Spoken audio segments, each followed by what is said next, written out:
Greetings, fellow educators. If you are tuning into this video, you are officially in the Leaning Into Your Purpose workshop. Welcome.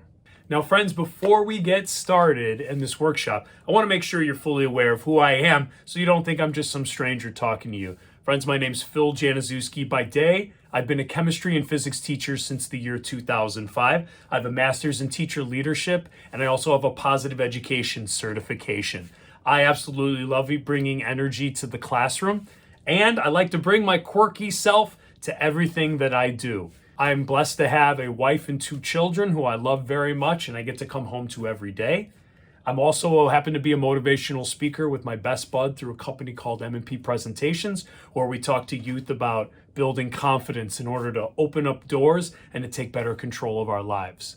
Besides that, if I'm not speaking across the nation with my buddy, going on daily adventures with my friends, or in the classroom teaching science, you'll find me in the kitchen most likely. I love to bake and cook. Fun fact, I totally blew it on a Netflix show called 𝐒𝐏𝐄𝐀𝐄𝐑, where I did not win the $10,000, but that's okay. Totally over it. One of the greatest and most fun experiences of my life, so that was awesome. And I'm also a lifelong learner. I love the personal development space. I love to read about positive psychology and the things that are in our control to allow us to flourish and be happier even more so.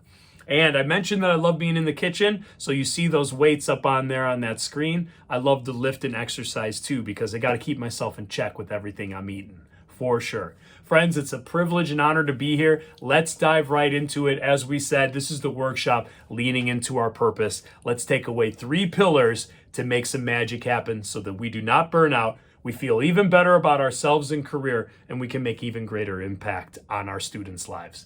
Let's go. I want you to think about your signature strengths, so we're going to get to that. I want you to start scheduling in the good stuff into your life.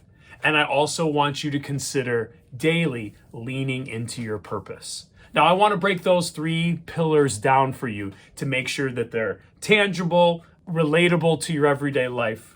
But I want to make sure when you leave here today, you have a little bit of a roadmap and a game plan of where you can go to start building up that energy and resilience. And I want to remind you that there is a worksheet attached you can also use to help follow along and to help build up this 3-step action plan of building up resilience and leaning into your purpose. So let's start with the first one, my favorite, because I get to talk about me. We get to think about ourselves. I want you to discover, what are your ers?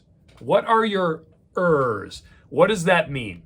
I want you, if you are willing and able to, type it out, write it out, get it in the notes section of your phone, and write out all the ers that you are in your life. For me, there's a plethora of them. I'm going to throw them up on the screen for you. But some of them are, I'm a teacher, I'm a father, I'm a creator, I'm a music listener, I'm a workouter or a lifter. There's so many things that I am that are my ers. I want to encourage you to stop and pause this video really quick and write down all the ers that you have. Or if you have the worksheet available to you, feel free to fill out those ers. Go ahead and do that. We'll pause. And then when you're ready, hit play again and we will come back.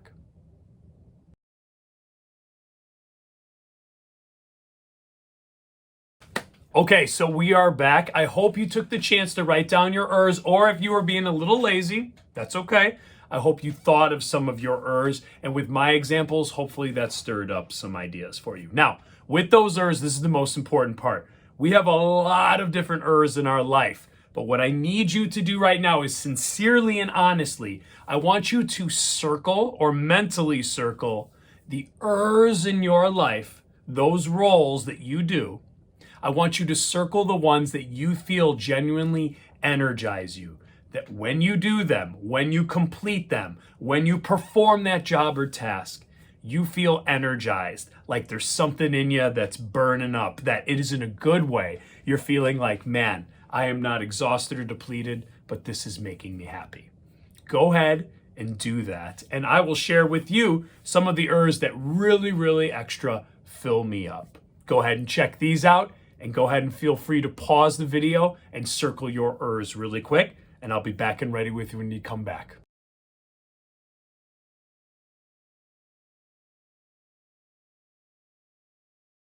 Okay, we are back, and I hope you took the time to circle some of the things that you are in form that also make you feel like you are filled up and energized. Super important. For me, that was like motivator, creator, learner, networker, father. All those jobs and tasks really fill me up. Now, this is important because when we are thinking about what are the things that fill us up, we've now created an opportunity, a moment of self-reflection to think about what are the things in our lives that give us that energy. Now, I love this analogy from Rachel Hollis. She talks about how we're a pitcher of water. And for a lot of us, especially educators, we like to give ourselves. So we pour our pitcher out to others. Pouring ourselves out too much, we can end up depleting, get burned out, exhausted, have to take a step back from what we love in order to replenish. Spring break, winter break, summer break, long weekend, calling in sick, whatever it may be, we need to replenish. But she said, what if we found a way in our lives, instead of depleting and then refilling, what if we could fill our pitcher up so much that that pitcher overflows? And that overflowing water is what we can pour out to other people, what we can pour into other people. That is the goal, my friends, and leaning into your purpose. And this first step is what is going to get us in that direction. Now you know what are the things that are energizing you. Now you know the things that are filling you up, that pitcher. Let's get into how we can make sure that we continuously fill ourselves up so that it overflows. Here we go. We are coming on to part 2 of our pillar. Take a look. Part 2 is all about scheduling in the good stuff, friends. And that's what your ers are that you just circled. The ers that you circled are the things that fill you up and are leading into what we like to call things that overlap with your signature strengths. So this is the part that is super valuable and important and tangible. I want you to take those things that you circled. So for me, motivator, creator, father, and I want you to find ways that you can get a little piece, a little taste of each of those ers that you circled and fit them into your everyday life. Case in point, let's throw up my daily Monday through Friday schedule during the school year. Now, a lot of people think this may be crazy that I have such a regimented schedule every day. But let me tell you what this schedule is. This schedule has built in, over the last 10 years I've been working on this, this schedule has built in all the little things daily that fill me up and also allow me to do my job, do it well, and fulfill the obligations that I have as an adult, as a father, as a husband, etc. But if you look closely at this schedule, you start to see all the things that I've circled and all the ers that light me up. I'm going to wake up at 4:40 a.m. And honestly, that's not a flex. It's not because I want to. It's because for me, I have to be able to get in a workout and I need to do that before my family gets up. So case in point, that's just what I have to do. I am now officially used to it, but still not one of my personal preferences, but it's the way it is. And I'm used to it. And here's why. I do a little hack in the morning. You can take this home with you too. As soon as I sit up in bed, before I can think about how I don't want to get out of bed, how tired I am, how much is going on for the day, instead, I hack my brain and I force myself to say 3 points of gratitude immediately when I sit up in bed. Often that's, I'm grateful for the roof over my head in this house, in the comfortable house. I'm grateful for my wife next to me when I wake up in the morning. Behind those 2 walls when I wake up are my 2 beautiful, happy, healthy children that fill me up so much. As soon as I train my brain to think of 3 gratitude points, I already hacked and pushed my negative brain out of the way so that I tricked myself into waking up on a positive note. That's a game changer for me. Thought it was total hippy dippy woo-woo stuff, but I read in a positive psych book and I have to tell you, it really helps. So hopefully you pulled that little trick, if anything, from this workshop today. Now, get your rear end out of bed, right? For me, that is going to be working out. When I exercise, I'm listening to a podcast, audiobook, music. I'm not only physically exercising, which fills me up, energizes me, right? I'm a lifter, a workouter, but also I'm a music listener. I'm a lifelong learner. All those things fill me up. From 5 to 5:50 a.m., it's all about me, and I'm starting my day with gratitude, lifting, and learning. What a way to start my day. Takes a little scheduling and discipline, but now it's going. From there, new thing that I used to make fun of and I thought was a little hippy-dippy, but now the more I look into it and the science behind it, I started breathing. So when I get home in the garage, I put the garage down and I do 5 minutes of breathing alone in my car so no one's watching and judging me. A little self-conscious about my breathing, nothing personal, I hope you aren't. I do that as well. That's a moment for me to self-reflect, to clear my mind, and by the time I get upstairs and jump in that shower, I have been up for over about an hour, hour and a half. I have done so much to fill me up, and I feel great with a clear head after breathing. Now, tell me that's not a great way to start your day, even if it is a little bit early. What can you do in your daily schedule and build it in to get those ers that you circled, to make sure you're touching on intentionally daily those ers that fill you up so that pitcher is overflowing. It is so important and often overlooked. A lot of my friends say, oh, that schedule, it's so boring. I always am going to know what's going to happen. But my response and argument to that is, with structure, I think I gain freedom. With my structure and filling up my day, I think I'm doing a great job at my job. I think I'm filling myself up to be physically strong, mentally awake, quoting a little Boy Scouts there. I think that because of this schedule, I've built in time to eat breakfast with my children, eat dinner with my children, to be there when they're doing homework. I'm building that in. I'm building that family time in after dinner as well, so that I can be with my family. And then also, I'm crushing it during the day at school, and you better believe my school day. Educators, we know we have a bell system. We can schedule our day to the minute on what we can be working on. Why not intentionally build in the things throughout the day that fill us up and energize us? It may only take 5 minutes. For me, that 3 points of gratitude, it takes less than a minute. For me, that breathing takes 5 minutes. Why don't we hack our day so that we're plugging in things that energize us and fill us up? What is that going to do? So much for us, so much for our mental health, our physical health, our well-being. It's going to give us more energy. It's going to make us more resilient. It's going to allow us to be more patient. And when we are those three things, what do we do better? We're better educators. We're better at our lives, our jobs, our relationships. Everything gets better. In positive psychology, we call that an upward spiral. So friends, even if you are not a fan of regimented scheduling, I get it. But if you're willing to schedule in daily, these are the things. Even if you start tiptoeing with a to-do list. To do, I need to work out. To do, I want to read a couple chapters in my book. To do, I need to grade those science labs so they don't build up. I get it. I'm with you. Building in that schedule daily is going to allow you to feel more in control. And when we feel that way, man, a lot of the things that weigh us down come at us. This job is crazy. We know this. When things are coming at us, we're way more resilient and way more, okay, I got this. I can handle this. And it's because our pitcher isn't depleted. It's because we're filling that pitcher up so much, I'm overflowing. And this is the best part. We can give that extra, that overflowing energy to our students, to our coworkers who desperately need it, to the parent phone call we have to make. We can give that without depleting ourselves. And you know what people start to notice? You start to become an outlier in a good way. People start to notice, what's up with them? Why are they so chipper and happy? Why do they have so much energy? Why are they starting to look more on the positive side of things?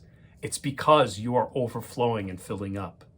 So friends, we've talked about our second pillar. You're finding your ers, step one. Step two, making a schedule that builds in intentionally the things that fill you up. It's on that worksheet. Feel free to fill it out. Hold yourself accountable if you like. And now let's go to the third and final pillar that allows you to lean into your purpose. Let's take a look at it. Leaning into your purpose is just another way of saying all of us as educators, all of us have gifts, unique gifts and talents that we possess that not everybody else does. You know what for me is super different and quirky? I love to bake and cook. Hands down. Absolutely love to do it. And you know what? That is a gift that I can give when I choose to. It's one of my signature strengths. I love to make breakfast in the morning and surprise my students occasionally. Pancakes, make some hash browns and eggs, bring people in. And you know what? I've noticed when I have a couple griddles out and I'm cooking, my chemistry family, my physics family, my English language learner physical science family, what do people do around food? They gravitate towards it. And all of a sudden, it doesn't feel like a classroom. It feels like a family moment. Students start asking me, can I crack some eggs for you? Student says, can I turn those pancakes? I've never made pancakes before. Another student says, ooh, I've got some M&Ms. Can we put some in the pancakes and try it out? And the answer is yes. That's a signature strength of mine. I'm not saying everybody needs to start making breakfast for their class, but I'm saying I bet each and every one of you have a unique talent that fills you up, that may be a lot of energy for someone. I know cooking for a lot of people is not a pleasant thing, but for me, it feels natural. I'm in a flow state and it feels like something I can give. And when I do that, I'm letting my students see the vulnerable side of me. This is me. I'm a human. This is me. I love to cook and bake. This is me. I'd like to give you something that I'm proud of and do it for you. When we lean into our purpose, when we give our signature strengths that are often related to those ers you circled, we can give those to our students and make even deeper, more valuable, more vulnerable connections. And what happens when we do that? We develop trust. And when we have trust, when we have more energy because we're filling ourselves up, what happens? Way more learning, way more positive environment, way more resilience, and way more, come on kids, we got to do this. This is important and valuable, even if it isn't always fun. And what are they going to more likely do? They're going to follow along because they trust you, they value you, and they're going to go along for the ride because they know in the end, sometimes the things we don't feel like doing are still really valuable and important for our education. Friends, when I reach back out to old students, when we connect on LinkedIn, or even just I get a direct message from another student from back in the day, you know what they remember? They don't bring up the molecular model kit lab. They don't bring up intermolecular forces or phase changes. Do you know what they bring up? They bring up things like, hey, you still making tacos for the physics class? Or, hey, I remember when you bought me a giant bag of fortune cookies and brought it in for me because you heard me say that I like fortune cookies. They remember those little things. And what are those little things? Those are your purpose. Those are your signature strengths. That's your little flavor or recipe that only you can bring to the class.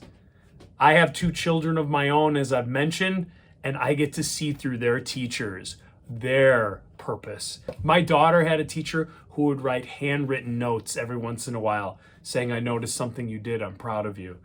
That lit up her world. That is a touch from a teacher that is such an inspiring thing.